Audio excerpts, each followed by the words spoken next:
पूरी डिटेलिंग के साथ आपको पूरी कहानी समझाते हैं कि इन्हीं पर कार्रवाई क्यों की गई है। देखिए, सवाई नाला की बात करें तो ये एलओसी से महज 30 किलोमीटर की दूरी पर है और यहाँ पर लश्कर-ए-तैयबा का आतंकी ट्रेनिंग सेंटर है, जहां 200 से 250 आतंकी रखने की क्षमता यहाँ पर थी। वहीं दूसरा जो ठिकाना था सैयदना बिलाल कैंप, ये मुजफ्फराबाद जैश का आतंकी कैंप रहा है। यहाँ पर हथियार विस्फोटक का ट्रेनिंग सेंटर था, जंगल सर्वाइवल का ट्रेनिंग सेंटर था। यहाँ पर 50 से 100 आतंकियों की क्षमता थी, उन पर हमने अटैक किया। अगला गुलपुर कैंप था कोटली का, जो एलओसी से उस पर दूरी की बात करें तो 30 किलोमीटर की दूरी है और ये भी लश्कर-ए-तैयबा का बेस कैंप माना जाता है। रजौरी पुंछ में घुसपैठ के लिए यहीं से ये आतंकी भेजते थे, ये सक्रिय रहता था, इसको भी ध्वस्त किया। बरनाला कैंप बिम्बर में एलओसी से दूरी आपको बताएं तो 9 किलोमीटर की दूरी थी। यहाँ हथियार, हैंडलिंग, आईडी, ये ट्रेनिंग सेंटर था जो चला रहे थे। जंगल सर्वाइवल की भी ये ट्रेनिंग दिया करते थे यहाँ पर। अब्बास कैंप जो कोटली में था, एलओसी से दूरी 13 किलोमीटर थी और लश्कर-ए-तैयबा का फिदाइन कैंप ये था। ये कैंप जो थे, यहाँ से अलग अलग घटनाओं को पहले अंजाम दिया जा चुका है और यही वजह है कि ये हमारे रडार पर पहले से थी, हमारे पास फेहरिस्त पहले से तैयार थी।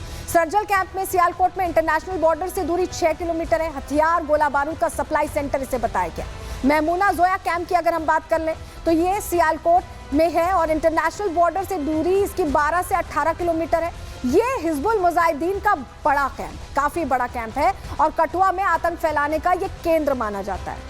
मरकज-ए-तैयबा की बात करें, इस कैंप की अगर हम बात करें तो ये मुरीद के इंटरनेशनल बॉर्डर से दूरी इसकी 18 से 25 किलोमीटर माफ कीजिएगा है और मुरीद के को माना जाता है कि प्रशिक्षण केंद्र, यहीं से आतंकी ये भेजते हैं, बनाते हैं।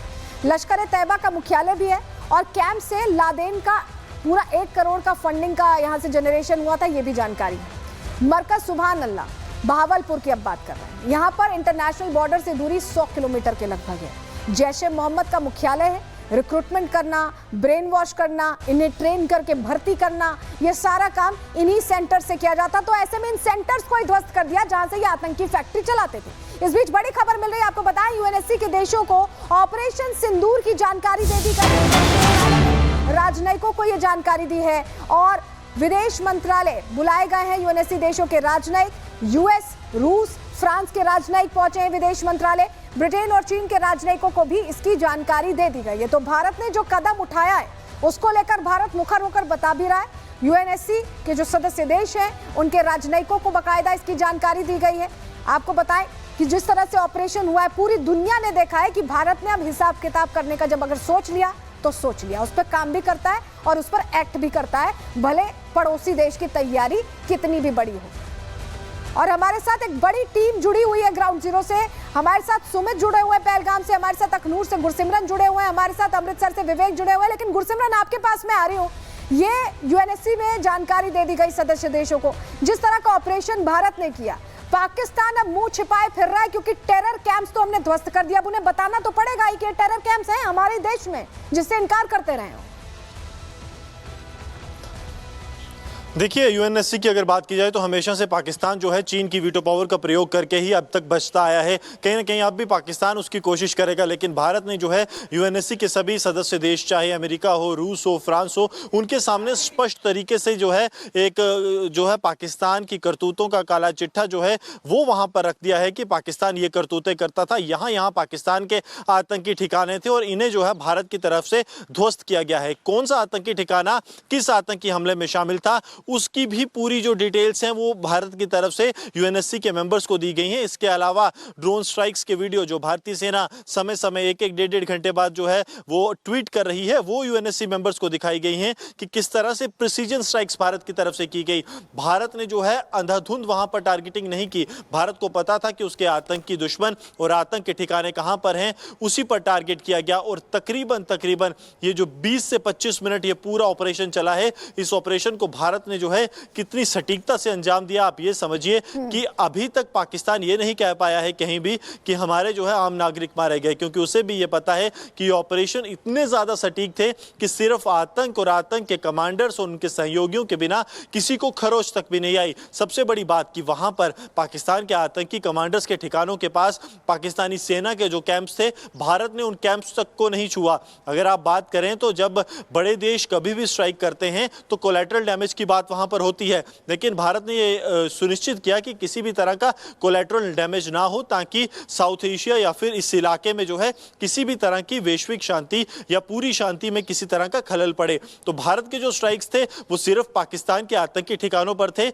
लेकिन क्योंकि वो पाकिस्तान है उसके लिए किसी भी चीज से ज्यादा अपने आतंकी मायने रखते हैं। आप बता रहे कि इंश्योर हमने किया कि कोलैटरल डैमेज ना हो, लेकिन एक्ट ऑफ वॉर था, जिस तरह से पहलगाम में अटैक किया गया था, और यही वजह है कि हमने जवाब सटीक तरीके से दिया है। आप हमारे साथ बने रहिएगा, आपके पास हम वापस लौटेंगे, लेकिन जरा दो तस्वीरें दिखा रहे हैं। बदलते पाकिस्तान की तस्वीर देख लीजिए। आतंक की फैक्ट्री ध्वस्त हो गई और आतंक के ताबूत में आखिरी कील भारत कभी भी ठोक सकता है। और ये जो ताबूत लेकर जा रहे हैं, ये सुपुर्दे खाक करने जा रहे हैं अपने आतंकी भाइयों को, जिन पर प्रहार किया है भारत ने। और आतंक के ताबूत की तस्वीरें देखिए, और यहां आपको हैरानी ये भी होगी कि यहां पर पाकिस्तान की जो आर्मी है वो मौजूद है। ये स्थिति है, तो ये बता रहा है कि कैसे आतंक को समर्थन पाकिस्तान की तरफ से हमेशा रहा है, और तस्वीर ऐसी ही आई है। लेकिन हम जिस तरह से कदम उठा चुके हैं उसका असर अब पाकिस्तान में दिख रहा है। जरा तस्वीर देख लीजिए, ये सुबह की तस्वीर है। रात 1:30 पर ऑपरेशन कंप्लीट हो गया था,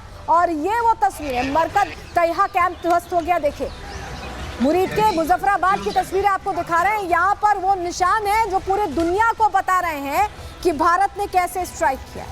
अलग अलग जगहों की तस्वीर आपको दिखा रहे हैं। और चलिए ये देखिए, ये मुरीद के मुजफ्फराबाद की अगली तस्वीर। तबाही के निशान यहाँ नजर आ रहे हैं। आप देखिए, सब कुछ ध्वस्त है, और लोग भी जो आम लोग हैं वो भी बाकायदा पहुंच के वीडियो बना रहे हैं। उनको भी लग रहा है ये क्या हो गया, ये भारत ने क्या कर दिया। और हमारी सरकार रोक भी नहीं पाई, जो कह रही थी कि हम तैयार हैं, हम तैयार हैं, हमें एटमी ताकत है। कहाँ गई एटमी ताकत, हवा निकल गई लगता है एटमी ताकत की भी। वो तस्वीर हम आपको दिखा रहे हैं। अगली तस्वीर देखिए, बहावलपुर, पंजाब, पाकिस्तान का पंजाब, जहां पर ये बड़ी कार्रवाई आप देख रहे हैं। ये मलबा देख रहे हैं आप, आतंकी ठिकाना मलबे में तब्दील हो गया है।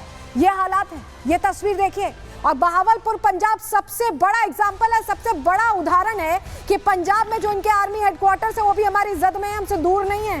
हम वहां तक जाके कार्रवाई कर सकते हैं, लेकिन हमने आतंकी ठिकानों को चुना। क्यों चुना? क्योंकि हम मैसेज दे रहे हैं कि हमारे लिए वही दिक्कत की बात है। ये तस्वीर देखिए, यहाँ पर जैश का ट्रेनिंग कैंप था। ये जो पूरा इलाका आप देख रहे हैं ना, यहाँ पर ट्रेनिंग चलती थी, आतंक की फैक्ट्री चलाई जाती थी, आतंक का पाठ पढ़ाया जाता था, और उसको हमने पूरी तरह से बदल दिया है। तस्वीर बदल गई है क्योंकि हमने एक्शन लिया, और इस कदर एक्शन लिया कि जैश के जो आतंकी हैं उनकी यहाँ पर शैया बन गई। ट्रेनिंग तो हो नहीं पाएगी। तस्वीर हम आपको दिखा रहे हैं। अगली तस्वीर दिखाते हैं, लश्कर तैयबा का आतंकी अड्डा देखिए। पहले देखिए जरा कैसे हुआ करता था। पहले यहाँ पर आतंक का पाठ पढ़ाया जाता था, पूरी मॉड्यूल की ट्रेनिंग दी जाती थी। अब देखिए उजड़ गया है सब कुछ, सब कुछ मलबे में तब्दील हो गया, ध्वस्त हो गया है। ये सच्चाई है आज की पाकिस्तान की, जहां जहां इन्होंने आतंक की फैक्ट्री चलाई। और ये भी जान ले पाकिस्तान कि ये तो अभी सिर्फ 9 जगह स्ट्राइक की गई है, हमारे पास अभी भी पुलिंदा तैयार है, और भी ऐसे ठिकाने हैं जिनकी जानकारी हमें है। तो सोच समझकर आगे बढ़ना चाहिए पाकिस्तान को। और इस बीच बड़ी खबर आ रही है, भारत के हमले में आतंकी याकूब मुगल मारा गया है। बिलाल आतंकी कैंप में यह आतंकी याकूब मारा गया है। बिलाल इलाके में आतंकी याकूब का जनाजा निकाला गया। जनाजे में पाकिस्तानी सेना और पुलिस के अधिकारी देखे गए। अब आतंकी के जनाजे में पुलिस और सेना के अधिकारियों का क्या काम? जवाब आपको बखूबी समझ में आ रहा होगा, क्योंकि यही पाकिस्तानी सेना है जो आतंक का समर्थन करती है, यही पाकिस्तानी सेना है जो बाकायदा इन्हें ट्रेनिंग देती है, और यही पाकिस्तान एक्सपोज हो जाता है क्योंकि ये आतंक का जमकर समर्थन करते हैं। और तस्वीर पूरी कहानी सिलसिलेवार तरीके से बता रही है। तो पाकिस्तान के पंजाब में हमने सबसे बड़ा टारगेट अचीव किया है। ऑपरेशन सिंदूर के तहत 9 आतंकी ठिकानों पर प्रहार हुआ। बहावलपुर का सुभान अल्लाह कॉम्प्लेक्स बड़ा टारगेट था। आतंकी संगठन जैश ए मोहम्मद का यह गढ़ बताया जाता था।